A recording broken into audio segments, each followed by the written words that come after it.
un mot sur l'apparence des travaux. Une des choses que je vois souvent quand je regarde les classrooms de certains enseignants qui sont plus ou moins habitués avec le numérique, c'est un méga devoir qui contient absolument tout ce qu'il y a à faire. Donc, si voici ton travail de la semaine, on va afficher le devoir pour le fun, on va aller ici. Alors là, j'ai mis tous les travaux de la semaine dans ce devoir. En plus, j'ajoute beaucoup d'instructions écrites pour être certain de mettre beaucoup d'informations dans cette page. Donc, c'est pas nécessairement une bonne idée, comme je l'écris dans ce texte-là. C'est bien de tout rassembler au même endroit. Des fois, l'élève voit plein de choses. Le but, c'est pas de tout séparer, mais c'est de séparer, c'est de grouper intelligemment.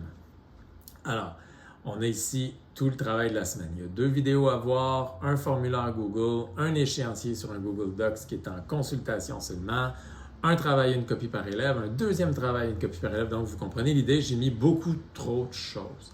Un élève qui arrive là-dessus, soit qu'il ne comprend plus rien, qu'il est débordé de choses, il ne sait plus par quoi commencer, soit qu'il va le faire, mais il ne saura plus, il est rendu où, qu'est-ce qu'il a fait, à quel point il progresse. Donc, plus on met de choses dans un devoir, plus c'est difficile de voir à quel point nos élèves progressent.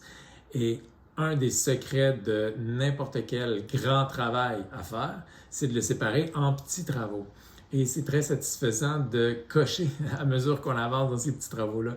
Donc, il faut donner l'occasion aux élèves de cocher certains trucs. Donc, si je reviens en arrière, j'ai repris exactement tout ce qu'il y avait dans le travail, mais je l'ai mis dans le thème cette semaine. Alors là, tous ces 6 travaux-là qui sont à faire, mais je les ai séparés. Donc, j'ai commencé par mettre tout en haut l'échéancier. Alors, le document en consultation seulement, maintenant, c'est devenu un échéancier, une documentation, tout ça. Donc, les élèves, s'ils veulent y revenir, ils savent où trouver l'échéancier, il est isolé, bien nommé, tout ça. Donc, c'est parfait. Donc, c'est l'échéancier de la semaine, par exemple. À lire avant de commencer une autre documentation. Donc, j'ai fait des exemples ici.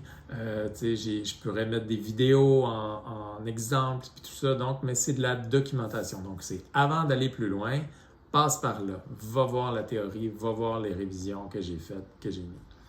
Ensuite, le premier travail à faire cette semaine, la chose la plus pressante. Donc, j'ai une vidéo qui a rapport avec ça et un premier travail en une copie par élève. Alors là, à mesure que mes élèves finissent ce travail-là, ils peuvent rendre. Donc, ils ont coché un des petits travails à faire pour la semaine.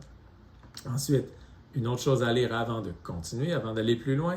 Et ensuite, la deuxième partie du travail en une copie par élève avec des exemples. Donc, le but, c'est pas de mettre une seule chose, c'est pas ça le message, c'est bien de regrouper intelligemment les différentes sections d'un grand travail à faire. Alors là, finalement, une dernière chose pour la semaine que j'ai mise, c'est un Google formulaire. Très important, je le répète, vous le savez sûrement déjà, mais les formulaires, il faut les isoler, il faut publier. Quand on publie un formulaire, on peut écrire des consignes, il n'y a pas de problème, mais il ne faut pas rajouter une autre pièce jointe, il ne faut pas rajouter une image, il ne faut pas rajouter un autre Google Docs. Donc, si je reviens à mon exemple du haut, le travail de la semaine, il y avait 56 000 affaires à faire, dont un formulaire Google. Et le formulaire Google, pris au milieu de tout ça, les élèves, ils ne le feront pas nécessairement en dernier, si c'est un formulaire de révision. Ils peuvent commencer par ça, par exemple. Et 2, on ne pourra pas importer les notes. Donc, on va pouvoir le corriger dans le formulaire, mais au moment d'importer les notes, on ne sera pas capable. Donc, c'est vraiment pas une bonne idée de le mettre au milieu de plein de choses à faire. Tandis que si on le met ici, à la fin de la semaine, comme vous voyez, j'ai tout mis en ordre, c'est parfait. Alors là, les élèves, une fois qu'ils ont fait tout ce qui est précédemment donné, eh bien, ils peuvent venir ici, faire le formulaire et je vais être facilement en mesure d'importer les notes et ça va être réglé. Et moi, comme enseignant, je vois à quel point mes élèves progressent cette semaine, je vois à quel point ils font des choses. Alors, c'est une autre approche. Une autre approche qu'on va voir dans une autre vidéo, c'est les hyperdocs. Alors, les hyperdocs, c'est un moyen de contourner. Là, on est dans une manière très séquentielle de faire de l'enseignement, alors que les hyperdocs, on donne des choix à nos élèves.